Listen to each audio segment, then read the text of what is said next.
Hey guys, Ocularis86 here, coming at you from Tinfoil Gaming. I'm here joined with my fiance, Sirius Pink. Say hi.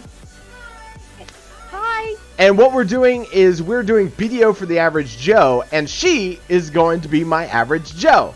So this segment is going to be about farming. Now, honey, what do you know about farming? Absolutely nothing. Fantastic.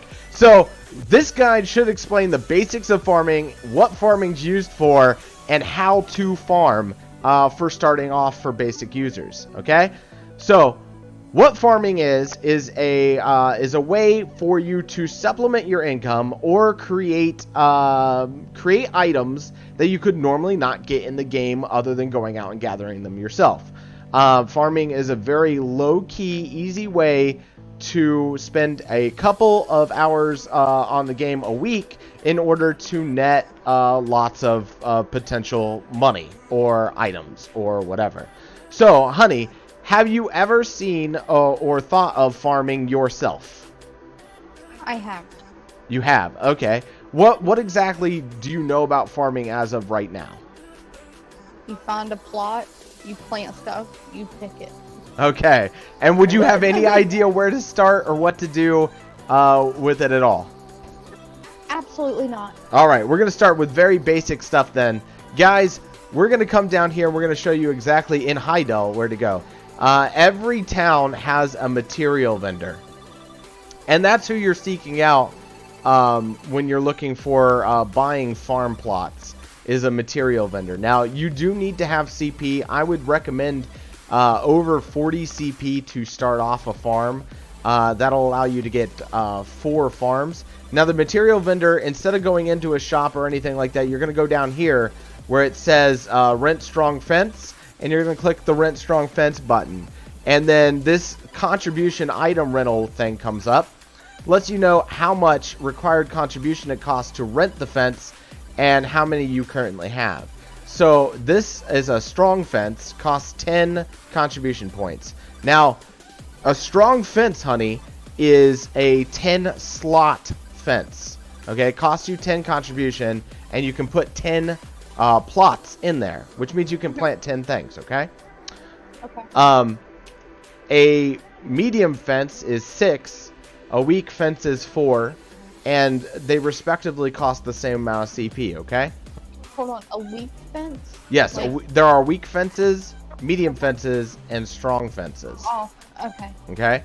So, depending on how much CP you have and how many farms you actually, different farms you want to plant, you might use the other ones, but for the tutorial, we're just going to go over strong fences, okay? So, when planted, this is what a strong fence looks like, honey. It's just a plot that happens, and it's instant, so anyone can have the same plot as me right here, okay? Okay. Now, to plant your fence, you just go into your inventory, and you see where it says strong fence right here? Yes. You're just going to click on it, and it brings up this this little kind of view right here, right? The red plots are places that you cannot place a fence, right? Okay. The blue ones are places where you can, okay? Okay. And the circle in the middle of your plot, if you can see that circle, Yeah. has to be partially on blue for you to be able to place the fence. It doesn't all have to be on blue, but it has to partially be on blue, okay? And then you place the fence down just like this. You just click it, and then click confirm, wherever you want to place it. Pretty easy, right? Yeah. Okay, so the things that you can plant. Now, you might ask yourself, what exactly is farming for, right? Well, farming is for, like I said, to supplement your income, and you can do this by, if you go here and you check out the material vendor, or the materials in the thing, and then you type in seed, it'll bring up all the different seeds that you can plant here. See? So things that sell really well: sunflower seeds, strawberry seeds, carrot seeds, wheat seeds, onion seeds. And the reason why these things sell is because they do different things, right? Sunflower seeds make crates, so you can supplement your income with trading through farming, right? Strawberry seeds are a fruit, and you can cook with that fruit, or you can make crates with that fruit, okay? Okay. Special carrot seeds, as you know, you feed your horse, right? Yeah. So that's where special carrots come from, is the special carrot seeds. And then wheat seeds do beer, right? Yes. All right, so do you have any questions thus far about the planting process? Can other people see your farm? No, no one else can see your farm. It is Okay. instance. It is you and you alone. Okay. Okay, so once you get here and you're checking this out, right? All you do is you switch to place mode, which, as you can see up there, it says press R, right? And then you can place your sunflower seeds by clicking on them down here, clicking up there, and just entering to place them. And they don't have to be a certain, like, spacing or anything like that. If it's red, you can't place them there, it's too close. And then if it's blue, you can place it. So it's really super simple, and you just place it out. Now remember, this is a 10 size fence, so you can put how many things in here? 10. 10, that's right, 10 things. So you place down all the special sunflower seeds that we've got here. And once you get done, once you get done, you'll see down at the, over here up at the top left hand side, it says garden usage 10 out of 10. It gives you the information about the field as well. Your temperature, your humidity, your groundwater, moisture, health, and all that jazz. And it goes super in depth with all of it. But as far as this video is concerned, you don't have to worry about any of that jazz. We're just showing the basics here. So do you have any questions about the planting process as of now? Yes. So you're only using that one little spot, right? Currently, yes. Okay, so if you go and you buy 10 more, or use 10 more contribution points for 10 more plots, does that go into the same one or a different one? It goes into a different one. See, we have another plot standing right here. Yeah. This is a totally different plot. Okay, so why do you have such a huge plot for such... I guess I'm not... No, it's okay. deciding, No, but it's fine. Like, I'm only using this one little side over here because I'm just using sunflower seeds, right? Which are small and don't take up a lot of area. However, if we were going to, say, use haystacks, which are cows, they take up a 4x4 square here. You see how these squares are set up? So Yeah. a cow would take up this whole section right here in order to plot. So you'd have 1, 2, 3, and 4. And that's the section that they would take out. Okay. Which is why the plots are so big in the first place, is because the different things that you plant in here are going to be different sizes. Oh, okay. Okay, Yeah? I got you. Yep. So after you plant the seeds start growing. And right now these things are at 0%. Now the seeds will get, see how this one has a prune above its head? Yeah. That means that this seed has already gotten weeds in it, right? Okay. Now there are two ways to get rid of weeds. The first way is to come over here yourself and click the prune button. Now, clicking the prune button is going to give you hards and sharps. It's also going to give you byproducts, but it takes time and energy to prune, okay? Do you need a certain tool to prune, or You just... need no tools, and it only gives you farming experience. It doesn't give you gather experience or anything like that. But if you want the extra experience and you want the hards and sharps, you can do it yourself. However, if you don't want the hards and sharps and you don't care about the farming experience, you can put a worker on this farm.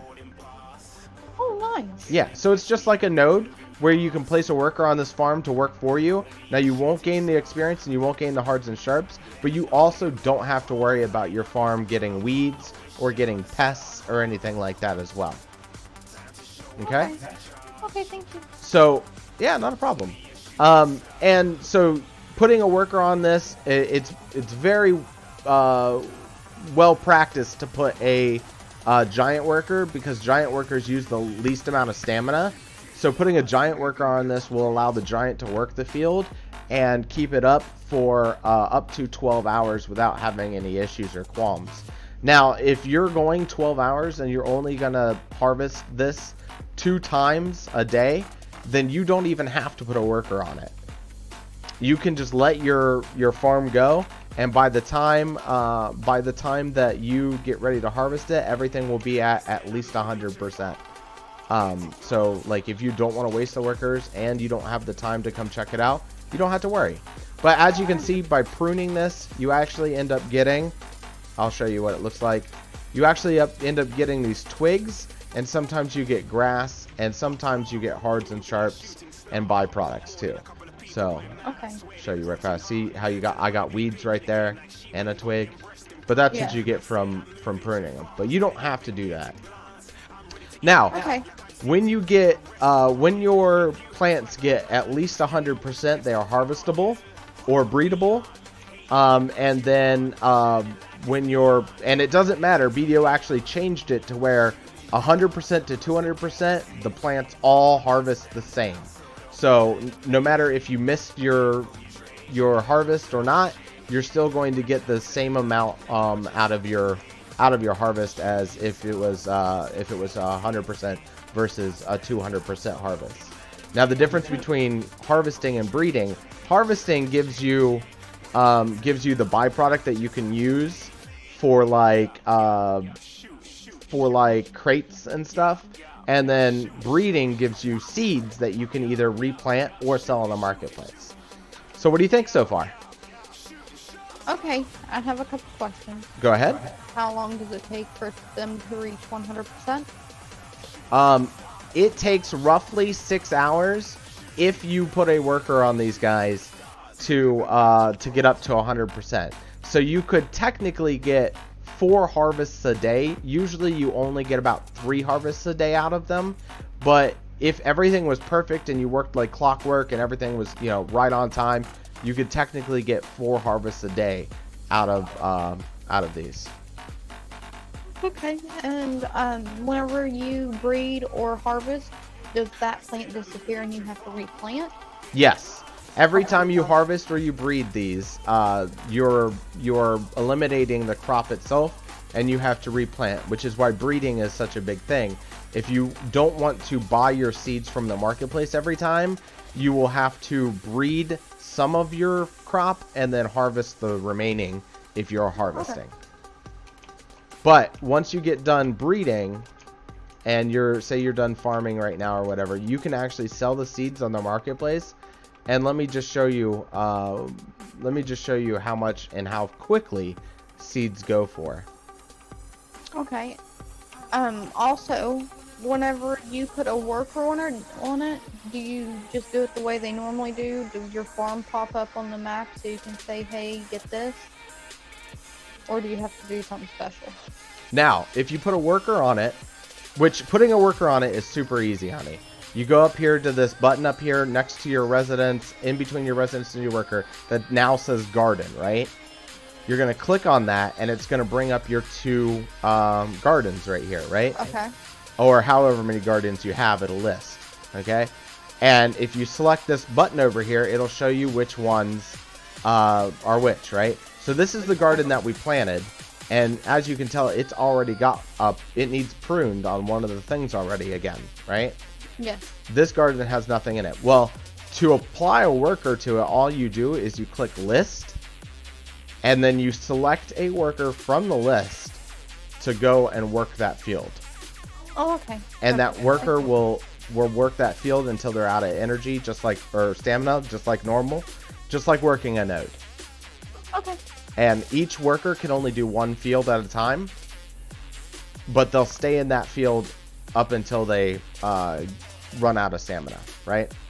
Okay, so each time they run out of stamina, you have to put them back in the field? Yeah, each time they run out of stamina, you have to refill their stamina like a regular worker on any other node, and you have to click either the repeat button, or you have to reset them on the field. Okay, perfect. All right. But yes, so you can, anywhere in the world, you can open up this garden, and anywhere in the world, you can see where your farms are, and just by hovering them over here, see, they pop up as well. Okay, are you going to show me how much the seeds sell for? Yes. As we were talking just a second ago, if you go and you check out the seeds, now there are two ways to make money with farming. If you're making money by selling the byproducts, you're actually probably going to have to turn them into crates and use trading in order to sell them. However, you can make money just by breeding them and selling the seeds. It's not as much money. You make about 30 or 40% more by taking it out, but you also have to use a worker to turn it into a crate, and you have to have the trade empire set up in order to do that. But you don't have to. You can make just a slightly bit less by selling the seeds, and they sell pretty close to instantly. As you can tell, every sunflower seed that we obtain sells for 97,000 silver. So you can consider them almost 100k per seed. And as you can see, we had 2 farms there, and we got an extra 16 sunflower seeds out of it. So 16 times 100k, that's 1.6 million is what we made in just the video, checking it out right there. So, but that's farming in a nutshell. Do you have any final questions? No, I think I've asked all of them. Fantastic. Well, guys, if you have any questions or comments, feel free to leave them below the video. And if you would like to see any more guides about anything else, we will be doing a handful more guides covering anything from cooking, working, farming, rolling, and fail stacking, enhancing, just to start. But I appreciate you guys tuning in and checking out the video. And bye for now. Say bye. Bye. Bye.